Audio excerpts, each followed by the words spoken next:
Ambassador Hyunwoo Kim walked through the long hallways of Alpha Centauri Station for the last time. His black diplomatic uniform felt heavier than usual, and the small Earth flag pin on his collar seemed to shine brighter under the artificial lights. Behind him, his assistant Jin-A carried a sealed briefcase containing humanity's final message to the Galactic Council. The station buzzed with activity as always. Tall, blue-skinned Velothians moved past with their usual air of superiority. Small, quick Kelthari scurried between the legs of larger species, carrying data tablets and trade documents. The massive, rock-like Thorgani stood guard at various checkpoints, their crystal eyes glowing softly as they scanned everyone who passed. None of them paid much attention to the human ambassador. After 30 years of diplomatic relations, humans had become just another face in the crowd, just another junior species trying to find their place in the galaxy. Hyunwoo entered the Great Council chamber, a vast circular room with seats arranged in tiers. The most powerful species sat at the bottom, closest to the speaking platform. The newer, less important species sat higher up. Humanity's seats were near the top, in what the other species called the learning section. Prime Minister Zethkar of the Velothian Empire stood at the central podium. His blue skin had darker patterns that showed his high rank, and his forearms moved gracefully as he spoke about trade regulations. The Velothians had been in space for over 10,000 years. They considered themselves the leaders of galactic civilization. "The motion passes," Zethkar announced in his deep voice. "All junior species must now pay a 15% increase in hyperspace lane usage fees. This will help maintain the infrastructure that more advanced species have built. For everyone's benefit, several smaller species shifted uncomfortably in their seats. The Carillians, who depended on trade, looked especially worried. The humans said nothing, as usual. They rarely spoke in council sessions, preferring to listen and learn. "Are there any other matters to discuss?" Zethkar asked, already turning away from the podium. "Yes," Hyunwoo said, standing up. His voice carried clearly through the chamber's audio system.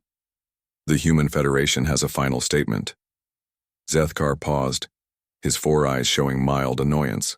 "Ambassador Kim, the time for minor comments has passed.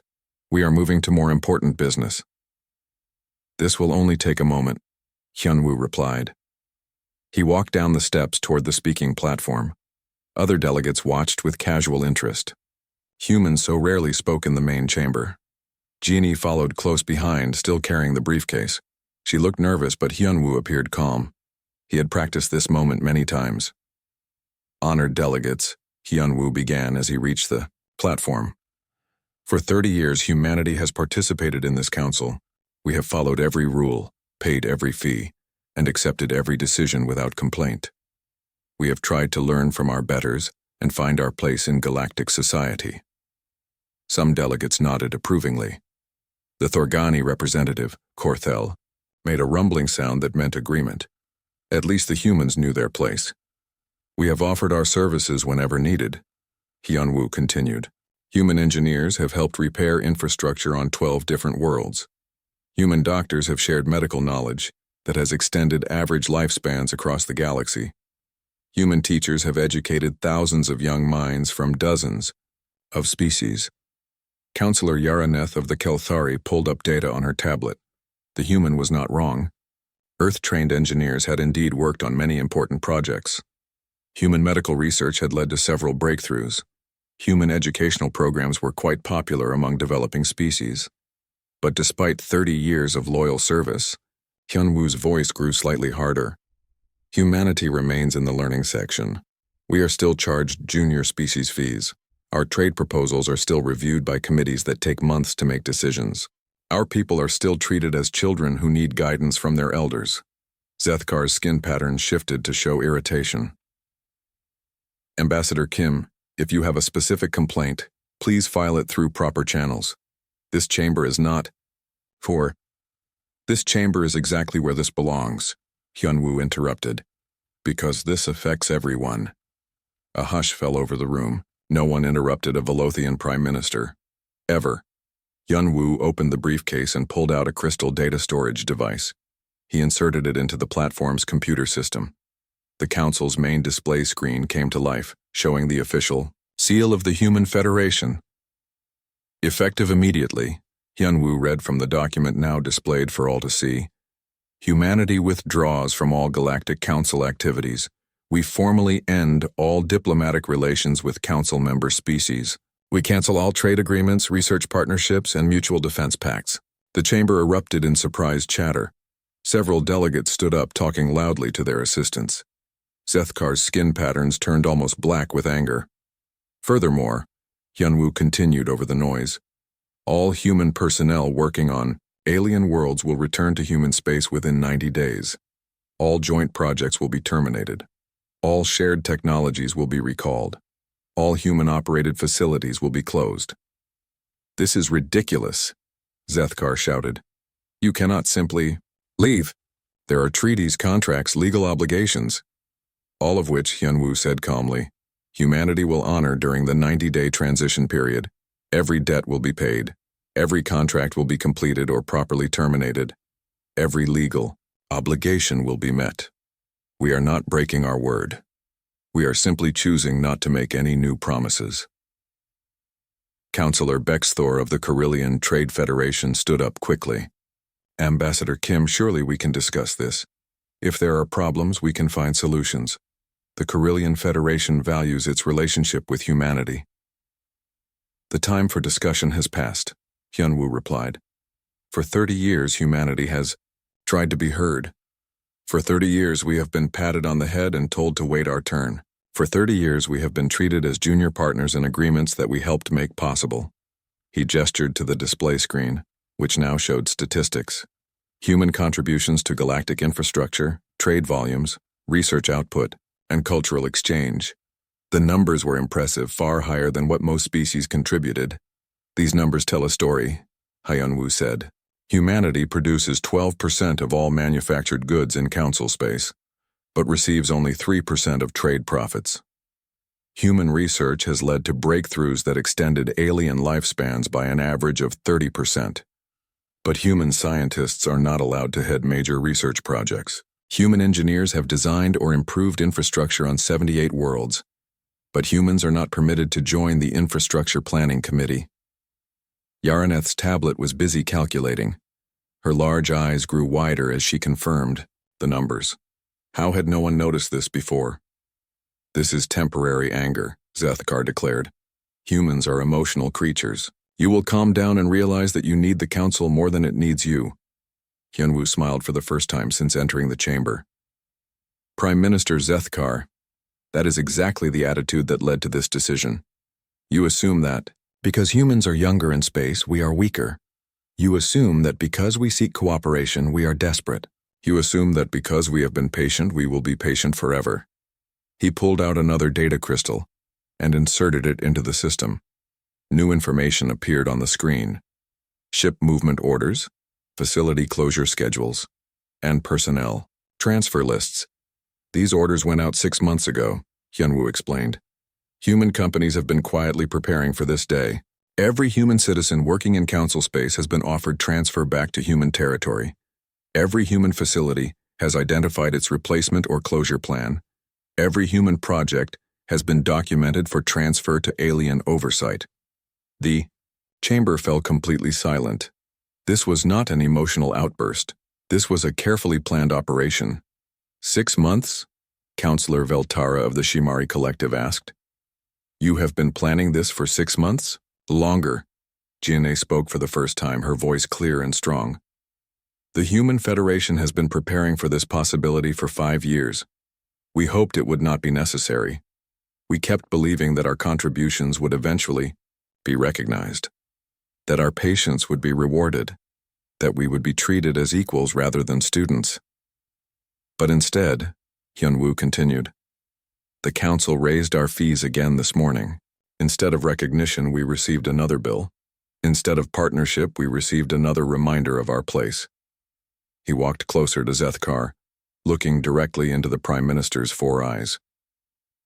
You have taught humanity an important lesson, Prime Minister. You have taught us that some people will never see us as equals no matter what we accomplish. And you have taught us that we do not need your approval to succeed. This is madness, Zethkar hissed. You will destroy yourselves. Humans cannot survive alone in space. You need our protection, our trade networks, our technology. Perhaps, Hyunwoo agreed, but we will never know unless we try. And if we fail, at least we will fail as free beings making our own choices, rather than as servants begging for scraps from our master's table. He turned to address the entire chamber. To those species who have treated humanity with respect, who have honored their agreements, FAF. 18 months had passed since humanity walked away from the Galactic Council. The galaxy had settled into a new normal, or so most beings believed. Trade continued, ships moved between stars, and the great civilizations carried on with their ancient business, but cracks were starting to show. Merchant Captain Vexithala pulled her ship out of hyperspace near the Carillion trade station of Bexavara. Her cargo hold was full of luxury goods from the core worlds, items that should bring excellent profits in the Outer Rim territories. But as she approached the station, her communications officer brought troubling news. Captain, the station's docking computer is offline again. We'll have to dock manually. Vexithala's tendrils twitched with annoyance. This was the third station this month with computer problems. What's wrong with it this time? Same as the others. The hyperspace traffic control system is failing. They're getting cascade errors in the navigation computers. That was becoming a familiar problem. The sophisticated traffic control systems that managed ship movements around busy stations were breaking down across the galaxy. Without them, stations could only handle a fraction of their normal traffic. How long for repairs? Vexithala asked. Station manager says they've been waiting 4 months for replacement parts. Nobody makes compatible components anymore. Vexithala's cargo was perishable. 4 months would ruin her entire investment. What about temporary fixes?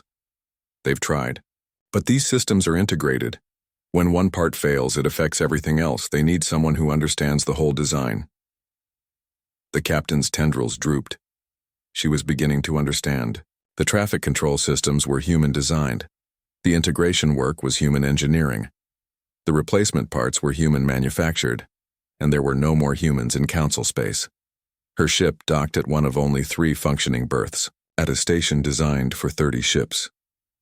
As she walked through the nearly empty corridors, Vexithala saw repair crews everywhere.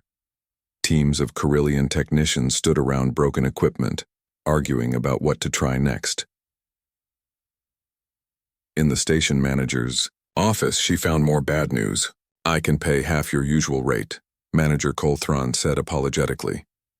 Trade volume is down 60%. Without the traffic control systems, we can't handle the big cargo fleets anymore. What about other stations? Vexithala asked. Same problems everywhere. Some are worse than us. The big hub at Veltara Prime closed completely last month. Their entire computer network crashed. Vexithala pulled up her shipping manifest on her personal tablet. Nearly every item on her list was manufactured in facilities that used human-designed systems. Clothing made on machines built to human specifications. Electronics assembled in factories planned by human engineers. Food products processed using human-optimized techniques. Manager Colthron, she said slowly, who maintains the manufacturing equipment that makes these goods. Local technicians, of course. Why? And who designed those manufacturing systems? Colthron paused, his small eyes blinking rapidly. I would have to check the records. But Vexithala already knew the answer. Human companies had been providing manufacturing support across the galaxy for decades. Cheap, reliable, efficient. Nobody had paid much attention to where the technology came from as long as it worked. Check your records, she suggested. Check all of them. Meanwhile, far from the trade routes, Commander Ji-hoon Choi stood on the observation deck of Luna Base, watching Earth's moon slowly rotate beneath him. His team had just completed the final calibration of Project Iron Curtain, humanity's ultimate defensive system. All gravitational generators are online, reported Chief Engineer Boram Lee. The barrier now extends to the heliopause of every human system. Test results? Ji-hoon asked. Perfect. Anything trying to enter human space without proper authorization code simply ceases to exist at the quantum level. No explosions, no debris, no energy signatures. Complete disintegration. Ji-hoon nodded. The technology was based on theoretical work that human scientists had been developing for decades, hidden research that the Council had never been told about. While humanity played the role of helpful junior partners, they had been preparing for independence. What about communications? He asked. Also blocked. No signals in or out unless we specifically allow them. To outside observers, human space appears completely empty. And the probes? Boram smiled. 17 different species have sent investigation ships toward our territory. All have been neutralized without trace. As far as the galaxy knows, anything that approaches human space simply vanishes. Through the observation window, Ji-hoon could see Earth below, blue and peaceful. Hidden defense stations orbited every human world, invisible to outside sensors. Humanity had spent decades learning from alien technology, improving it, adapting it, making it their own. Now they were using that knowledge to build something the galaxy had never seen before. A perfect barrier between human space and the rest of the universe. Any attempts at communication? Ji-hoon asked. Daily. The Velothians send diplomatic messages demanding explanations. The Carillions send trade proposals. The Kelthari send scientific expedition requests. We're not responding to any of them. Good. Maintain the silence. On the other side of the galaxy, Dr. Yoon Ji-han was monitoring those same attempts at contact from her laboratory on Luna Base. Her screen showed a constant stream of signals aimed at human space, official diplomatic communications, desperate, trade offers, scientific research proposals, and increasingly frantic demands for explanations. None of them received any response. Doctor, her assistant Minseo called from across the lab. We're detecting military movements near the border of human space. Chunji looked at the tactical display. 3 Velothian warships were approaching the edge of human territory, moving slowly and broadcasting identification signals. Aggressive posture? She asked. No. They appear to be trying to establish peaceful contact, broadcasting on all diplomatic frequencies. Yoonji watched as the ships crossed into human space. The moment they passed the invisible boundary, they simply stopped existing. No weapons fire, no explosions, no wreckage. The ships and their crews were disintegrated at the molecular level, so completely that not even atoms remained. Any reaction? From the Velothian fleet? She asked. They're maintaining position at the border. No additional ships crossing. Good, they're learning. The Velothians were not the only ones learning. Across the galaxy, alien governments were discovering the true extent of their dependence on human expertise. On the Kelthari homeworld, the food distribution network was failing. The system that fed 12 billion beings across 6 continents had been optimized by human logisticians during a famine relief project 8 years earlier. The Kelthari had been grateful for the help, but they had never learned how the new system actually worked. Now, the logistics algorithms were producing errors. Food shipments were arriving late or not at all. Storage facilities were overfilled in some regions while others faced shortages. The automated scheduling system that coordinated millions of deliveries daily was breaking down. Senior Administrator Yilnara stood in the Central Logistics Command Center, watching her staff struggle with problems they did not understand. Can we contact the original designers? She asked her technical chief. They were human consultants, Tech Chief Beltran replied. The company was called Human Solutions Incorporated. They closed their council operations 18 months ago. What about the documentation? Extensive, but it assumes knowledge that we don't have. The humans designed this system around concepts they never fully explained. They said it was intuitive, human thinking, and that formal documentation would be too complex. Yilnara's antennae twitched with frustration. The humans had been so helpful, so accommodating. They had solved the Kelthari food crisis in 6 months, implementing changes that local experts said would take years to develop.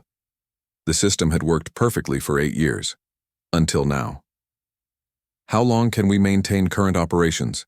She asked. Maybe 2 months with manual overrides. After that, Beltran's voice trailed off. After that, 12 billion Kelthari would face hunger, and there were no humans left to ask for help. Similar scenes were playing out across dozens of worlds. Medical facilities that relied on human-designed diagnostic equipment found themselves unable to repair failed systems. Research laboratories discovered that their most sophisticated instruments used human-built components that no one else knew how to manufacture. On the Thorgani mining worlds, massive excavation machines sat idle because their control systems had crashed. The machines were Thorgani built, but they used human-designed automation software that increased productivity by 300%. Without that software, the mines could only operate at a fraction of their capacity. The hegemony's agricultural worlds faced a different crisis. Human-developed crop enhancement techniques had doubled their food production, but the process required constant adjustment based on soil conditions, weather patterns, and plant genetics. The hegemony's agricultural experts had learned to apply the techniques, but they had never understood the underlying science.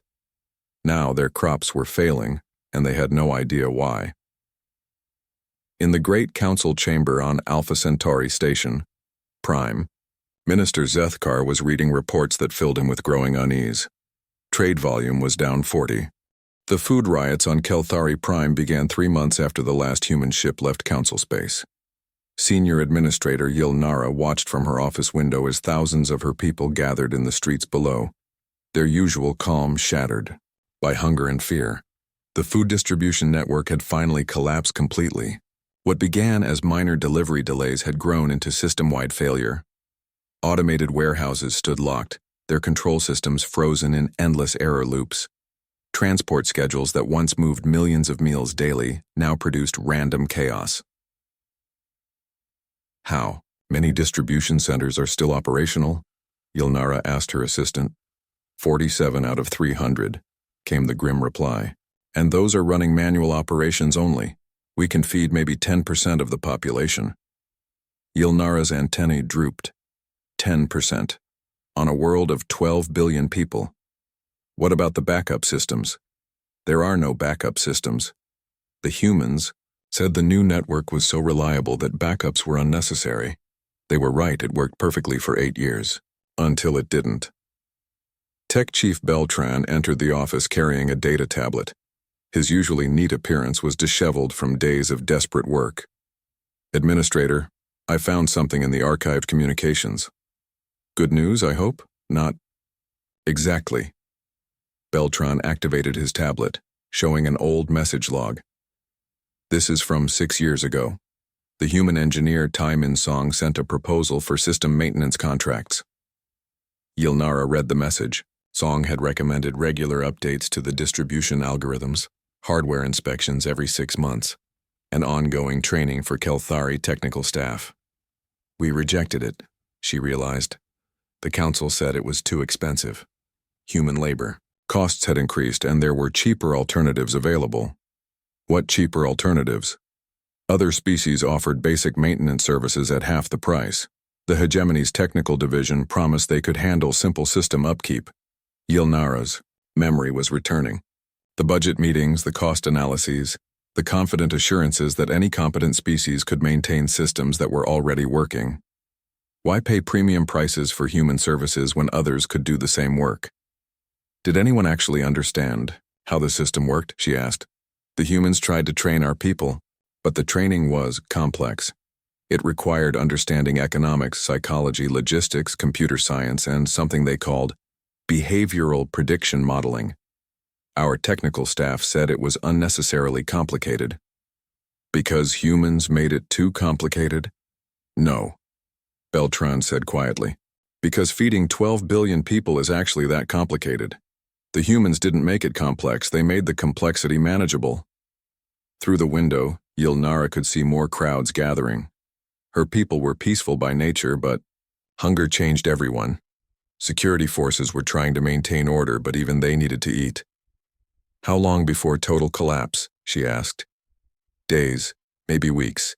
The manual distribution system can't handle the load. Too many variables, too many decisions, too many things that need to coordinate perfectly. Yilnara stared at her reflection in the darkened window. The Kelthari were an intelligent species. They had achieved spaceflight, built cities, created art and literature. But they had never been good at the kind of systematic thinking that humans seem to do naturally. "Get me a secure channel to human space," she ordered. "Administrator, we've been trying for months. Nothing gets through. Their space is completely sealed. Try anyway. Keep trying." But she knew it was hopeless. The humans were gone, and they were not coming back. Similar scenes were unfolding across the galaxy. On the industrial world of Carillion Beta, factory workers stood idle as production lines shut down one by one. The automated manufacturing systems that produced everything from clothing to electronics were failing in cascade patterns that no local technician could solve. Manager Kolthek walked through Factory Complex 7, once the most productive facility on the planet. Now it was a maze of silent machines and confused workers. "Show me the latest breakdown," he told his chief engineer. Engineer Yarbeth pulled up a holographic display showing the factory floor. Red indicators marked failed systems throughout the complex. The polymer injection system failed yesterday. The metal fabrication unit shut down this morning. The quality control scanners are producing random error codes. "All different systems," Kolthek observed. "Yes, but they're all connected." The humans designed what they called an integrated production environment. Every system talks to every other system. When one fails, it affects everything else. Kolthek studied the display. The factory was like a vast organism with thousands of interconnected parts all depending on each other. He had never understood how the humans could keep track of it all. What about replacement parts? That's the bigger problem. We don't manufacture our own components. Most parts came from human suppliers who got them from human factories which were managed by human systems. So the suppliers are gone? Worse, the entire supply chain was human designed. Even non-human manufacturers depended on human logistics, companies to coordinate deliveries, human software to manage inventories, and human analysts to predict demand. Kolthek felt a cold understanding settling over him. It wasn't just that humans had left. It was that humans had been the invisible foundation holding everything together. "How many factories are still operational system-wide?" he asked. "Less than 30% and falling. The ones still running are operating in simplified mode. Basic assembly only, no automation, no quality control, no efficiency optimization." Production rates down to about 15% of normal capacity. 15%. On a world that supplied manufactured goods to dozens of other systems. And the other industrial worlds? Yarbeth's expression darkened. Similar problems everywhere. The humans weren't just working here. They were working everywhere, connecting everything. On the medical station orbiting Velothian space, Dr. Nextar was facing his own crisis. The advanced diagnostic systems that had revolutionized medicine throughout the galaxy were failing, and patients were dying. "Doctor," his assistant called urgently, "the neural scanner in Ward 7 just crashed. The patient is in critical condition." Dr. Nextar rushed to the emergency ward, where a young Velothian soldier lay unconscious on the diagnostic table. The massive scanning machine around him was dark and silent. "What happened?" "Cascade failure in the quantum resonance matrix," the technician reported. "The system detected an anomaly and shut down all processing cores to prevent data corruption." "Can we repair it?" "Not without human technical support. This is a Model 7 scanner, entirely human designed. We have the manuals, but..." Dr. Nextar knew about the manuals. Thousands of pages of technical documentation that might as well have been written in an alien language. Which, he supposed, they were. "How many functional scanners do we have left?" 3 out of 20, and the failure rate is accelerating. Dr. Nextar looked at the unconscious soldier. Without the advanced scanners, they would have to use older diagnostic methods, visual examination, basic blood tests, primitive imaging systems that took hours to produce crude results. "Doctor," another assistant approached. "The medication, synthesizer in Pharmacy 3 has stopped working. We can't produce the neurological stabilizers for this patient. Use manual synthesis. We don't know how. The process was completely automated. The humans programmed all the formulas into the synthesizer's computer." Dr. Nextar closed his 4 eyes in frustration. The human-designed systems had been so advanced, so reliable, that no one had bothered to learn the old ways.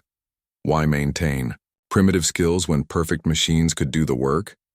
How long can we maintain current medical operations, he asked. Maybe 6 months before we're reduced to pre-space technology. 6 months. After that, diseases that had been curable for decades would become fatal again. Injuries that modern medicine could heal easily would leave patients disabled or dead. The humans hadn't just taken their machines when they left. They had taken the knowledge of how to heal without those machines. In the Galactic Council chambers, the emergency sessions were becoming daily events. Prime Minister Zethkar looked older than his 800 years. His blue skin patterns faded with stress. "Status reports," he demanded. Councillor Yaraneth stood with her ever-present tablet. Food distribution failures on 15 worlds. Manufacturing. Capacity down 70% across council space. Medical systems failing on every major station and hospital. Infrastructure. Transportation networks are collapsing. Power generation is becoming unreliable. Communication systems are developing increasing error rates. "How is this possible?" Zethkar asked. "We are advanced civilizations. We had technology for millennia before humans even discovered fire." "Yes," Yaraneth agreed, "but we had specialized technology. Each species developed expertise in specific areas. The Thorgani became master miners. The Velothians excelled at administration. The Kelthari dominated trade. And humans? Humans became experts at connecting things. They learned from everyone, improved everything, and found ways to make different systems work together." She brought up a complex diagram on the main display. "This shows the interdependency network that existed 18 months ago. Every line represents a connection between different systems, different worlds, different species." The diagram looked like a vast. The first diplomatic mission to human space launched exactly 2 years after humanity's withdrawal from the Galactic Council. Prime Minister Zethkar personally selected the crew for this critical mission. His best diplomats, most skilled negotiators, and most persuasive speakers, Ambassador Velkaran, a Velothian with over 2 centuries of diplomatic experience, stood on the bridge of the heavy cruiser Eternal Glory as it approached the edge of human territory. Behind him, a fleet of 12 ships carried trade goods, cultural gifts, and formal apologies from the Galactic Council. "Approaching the border of human space," reported the navigation officer. "Sensors detect no ships, no stations, no activity of any kind." "Begin broadcasting the diplomatic protocols," Velkaran ordered. "Full spectrum. All known human communication frequencies." The communications officer began transmitting. "This is Ambassador Velkaran of the Velothian Empire, representing the Galactic Council in an official diplomatic mission. We seek peaceful contact with the Human Federation to discuss matters of mutual interest." The response was immediate and mechanical. "Attention alien vessels. You are approaching restricted space. Turn back immediately. This is your only warning." The voice was artificial, clearly computer-generated. No negotiation, no discussion, no acknowledgement of diplomatic status. "Respond that we are an official diplomatic mission," Velkaran instructed. "We come in peace with full diplomatic immunity under galactic law." "Galactic law does not apply in human space," the artificial voice replied. "You have 30 seconds to change course." Velkaran felt his skin patterns shift to show frustration. 30 years of diplomatic training had not prepared him for beings who simply refused to negotiate. "Continue forward," he ordered. "They're bluffing. No species would attack a diplomatic fleet." The fleet crossed into human space. Admiral Dong Hyun Lee watched from his command station as the alien ships vanished from all sensors simultaneously. The automated defense platforms had done their work perfectly. Complete matter disintegration. No debris. No energy signatures. No evidence that the ships had ever existed. "Any survivor signals?" he asked his communications officer. "Negative, sir. Complete elimination." "And their response fleet?" "Maintaining position at the border. No additional ships crossing." Admiral Lee nodded. The aliens were learning, slowly. 12 ships and their crews had just ceased to exist, and the galaxy's most powerful empire had not even protested. They were beginning to understand the new reality. Sir, his tactical officer called. Long-range sensors are detecting massive ship movements throughout Council space. Looks like military buildups on multiple fronts. Internal conflicts? Yes, sir. The Carillion Trade Federation and the Hegemony appear to be mobilizing for war. The Kelthari colonies are reporting rebellion on 6 worlds. The Shimari Collective has closed its borders and declared martial law. Admiral Lee was not surprised. The collapse of the galactic infrastructure was creating pressure that had to go somewhere.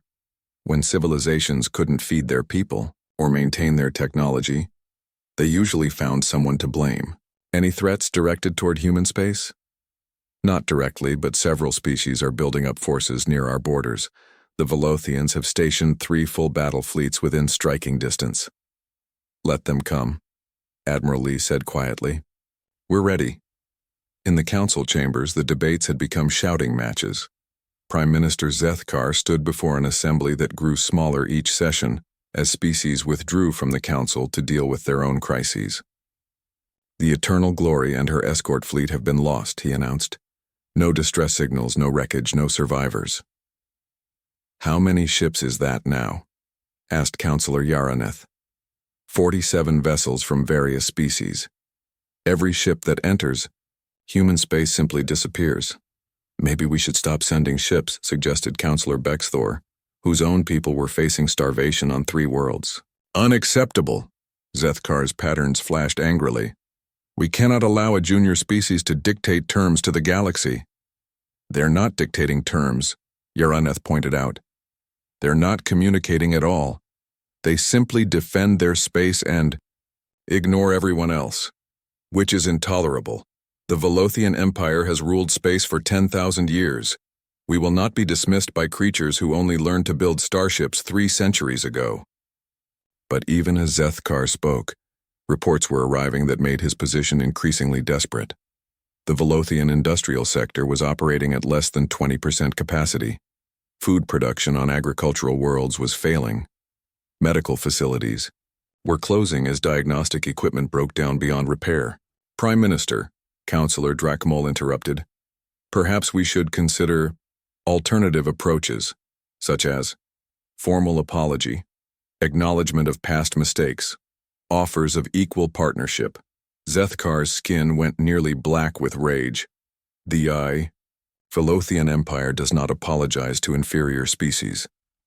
Then the Velothian Empire will die with its pride intact, Yaraneth said bluntly. Because that's what's happening. Not just to Velothians, to all of us. She activated her tablet, projecting new data on the main display. Current status across council space. Manufacturing down 85%. Food production down 60%. Medical services failing on 70% of worlds. Transportation networks operating at 30% capacity. These are temporary problems, Zethkar insisted. We will adapt. When? It's been 2 years and every month we get worse. How long do you think our civilizations can survive like this? The truth was written in the empty seats around them. The council had started with 47 member species. Now only 12 remained active, and most of those were dealing with internal collapse. What do you suggest? Zethkar asked coldly. Send a different kind of message, Yaraneth replied. Not demands or threats or diplomatic pressure. Send them an honest acknowledgement of what we've lost. Tell them we understand now how much we depended on their help. Weakness, Zethkar spat. Reality, Yaraneth corrected. The humans aren't angry children throwing a tantrum. They're a species that tried for 30 years to be our partners and finally gave up. Maybe if we admitted our mistakes. Never. Meanwhile, on his monitoring station deep in human space, Insu Kim was watching the collapse unfold with a mixture of sadness and grim satisfaction. The Galactic Council's internal communications were no longer encrypted. They had lost the human-designed security systems that protected their networks. How bad is it now? Asked his assistant Junho. Bad. The Carillion Federation is fragmenting into civil war. 3 Kelthari worlds have declared independence from the central government. The hegemony has lost contact with half its colonies. And the Velothians? trying to hold their empire together through military force, but their ships are breaking down faster than they can repair them. Insu pulled up a strategic overview of Council space. Red indicators marked systems in crisis, yellow showed declining stability, green indicated functional governance. The map was mostly red and yellow now. Any change in their attitude toward us? Junho asked. Some of the smaller species are trying to establish contact. They're desperate enough to try anything. But the major powers are still trying to project strength. What about the message from the Kelthari? Insu read the transmission again. Senior Administrator Yilnara had sent a personal plea, acknowledging humanity's contributions and begging for help with her world's collapsing food system. 12 billion people, Junho said quietly, including children. I know, Insu replied, but the decision isn't ours to make. The policy was clear: complete isolation until further notice. No exceptions, no humanitarian interventions, no selective assistance. Humanity had tried to help individual species while remaining in the Council, and it had led to decades of exploitation and disrespect. This time, it was all or nothing. Sir, his communications officer called. We're receiving a priority transmission from Earth Command. Insu opened the secure channel. Director Mi-kyung Lim appeared on his screen, looking tired but determined. Status report, Commander Kim, she requested. Accelerating collapse across all major civilizations. The Velothians are mobilizing their remaining forces for what appears to be a final assault on human space. Numbers? Approximately 800 ships drawn from their entire empire. It will strip the Velothians of almost all defensive capability. Timeline? 3 weeks until they reach our borders. Director Lim was quiet for a moment. Commander, how do you assess their chances of success? Insu looked at his tactical analysis. 800 ships against humanity's hidden defense network. Ships that were already suffering from maintenance failures, crewed by beings who had never faced human military technology. 0%, he said flatly. It will be a massacre. And after we destroy their fleet, the Velothian Empire will collapse completely. Billions of civilians will die in the resulting chaos. I see. Director Lim's expression was unreadable. Continue monitoring. Report any significant developments. The transmission ended, leaving Insu staring at his screens. Somewhere in that fleet were beings who had families, dreams, hopes for the future. They were attacking humanity out of desperation, not hatred. But they were still attacking. And humanity had learned some hard lessons about the price of being seen as weak. On the bridge of the Velothian flagship Infinite Dominion, Fleet Commander Narthi. 5 years had passed since humanity withdrew from the Galactic Council. The galaxy that emerged from the chaos looked nothing like the one they had left behind. Captain Sung-ho-oh stood on the bridge of the exploration vessel, New Horizon, leading humanity's first diplomatic mission since the withdrawal, but they were not returning to the old powers that had dismissed them. Instead, they were traveling to the Outer Rim, where younger species had been watching the collapse of galactic civilization with growing hope. Approaching the Yil-Nathi home system, reported Navigation Officer Hye-jin Park. 3 ships on intercept course, broadcasting welcome messages. Any signs of Council presence? Captain O asked. Negative. This entire sector has been abandoned by Council forces. The Yil-Nathi have declared independence from all galactic authority. Captain O smiled. The Yil-Nathi were one of several species that had been treated as second-class citizens by the Council, forced to provide resources and labor while receiving little in return. When the Council's authority collapsed, they had been among the first to declare their freedom. Open communications, he ordered. The main screen showed Ambassador Kilnara of the Yil-Nathi Republic, her green skin marked with patterns of excitement and hope. Captain O, she said in accented but clear English. Welcome to free space. The Yil-Nathi Republic is honored to host humanity's return to galactic affairs. Thank you, Ambassador. It's good to be among friends. Friends indeed. We have not forgotten how humanity treated us with respect when the Council saw us only as a resource to exploit. Captain O remembered those days. Human diplomats had been among the few who treated developing species as equals, offering fair trade agreements and genuine partnerships. While the major powers focused on extracting wealth and tribute, humans had built relationships based on mutual benefit. "We're here to discuss the future," Captain O said. "The Council is gone. The old empire is broken. It's time to build something new." Behind him, Dr. Su-Jin Lee was already analyzing data about the local situation. The Outer Rim had become a refuge for species fleeing the chaos in Council space. Freed from the old restrictions and hierarchies, they were creating new forms of cooperation and government. "Captain," Dr. Lee reported quietly, "preliminary scans show remarkable development. The Yil-Nathi have increased their manufacturing capacity by 200% since declaring independence. Their agricultural output is up 400%. How is that possible?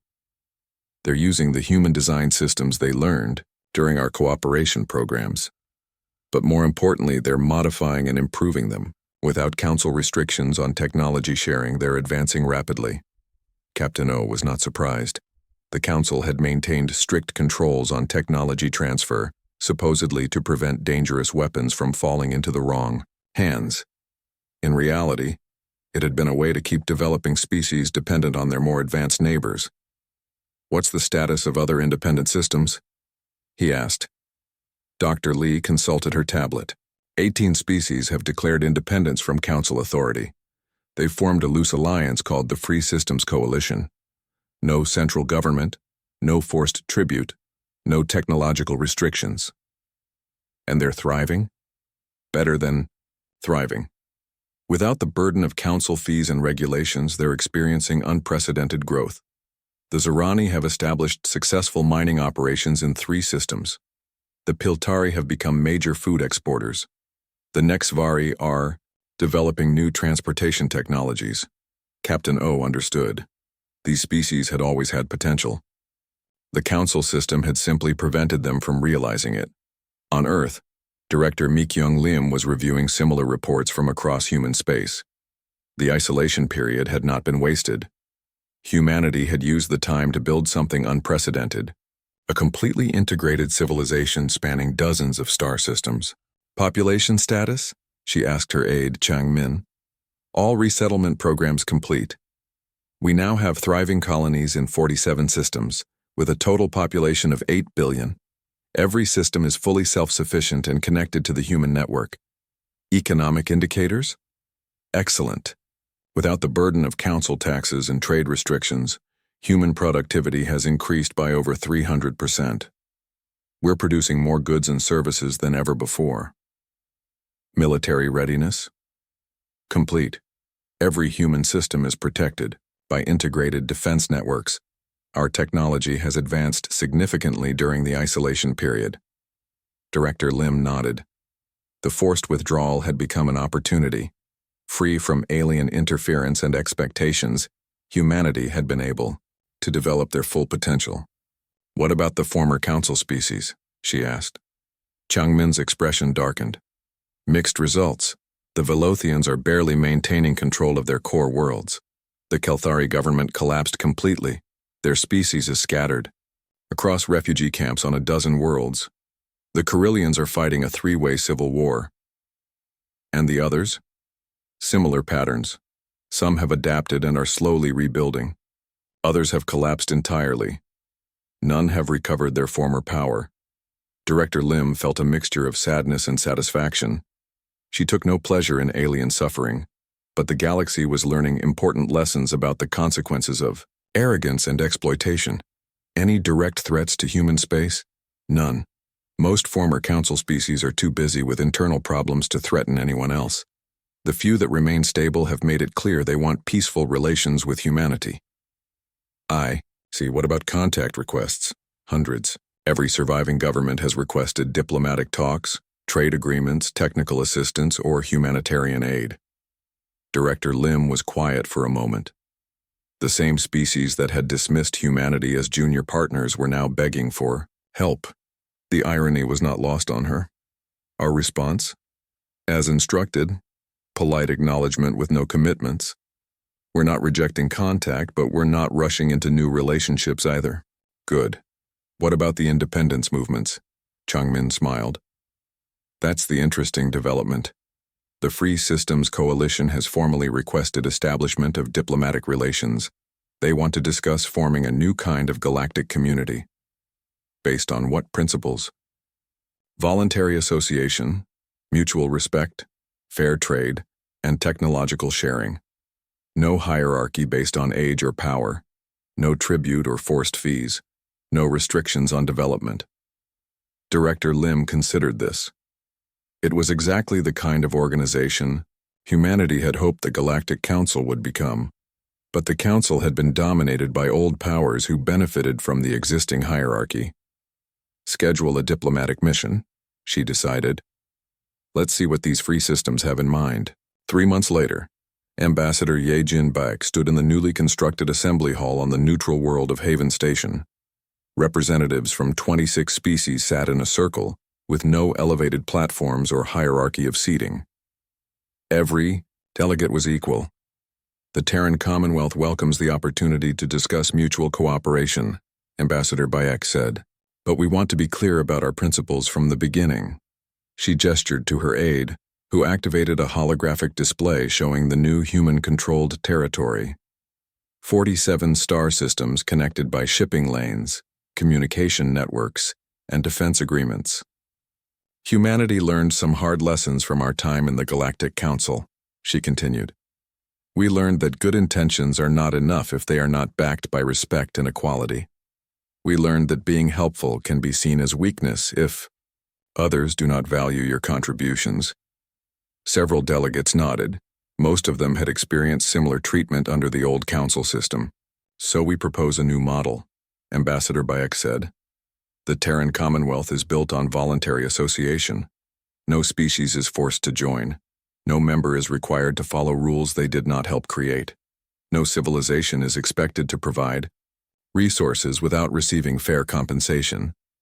She brought up another display showing economic data. Human space now operates on principles of mutual benefit. Every trade agreement is negotiated between equals.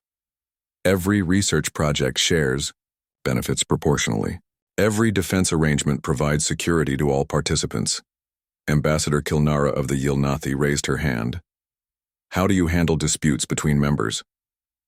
Mediation and negotiation, Ambassador Bayek replied. If species cannot reach agreement, they are free to end their association. We do not force compliance through military action or economic pressure. And if a member faces external threats, collective defense, but only for members who request it. We do not impose protection on species that prefer to handle their own security. The questions continued for hours. How would trade be regulated? How would technology be shared? How would new members be admitted? To every question, Ambassador Bayek gave the same type of answer. Voluntary cooperation between equals, with no forced compliance and no punishment for choosing different paths. This sounds too good to be true, admitted Representative Zorkal of the Thessi Union. What prevents powerful members from dominating weaker ones? Several things, Ambassador Bayek explained. First, membership is always voluntary. If you're not being treated fairly, you can leave. Second, every member has equal voice in governance regardless of size or military power. Third, we have built-in protections against exploitation. She brought up a new display showing the Commonwealth's governing structure.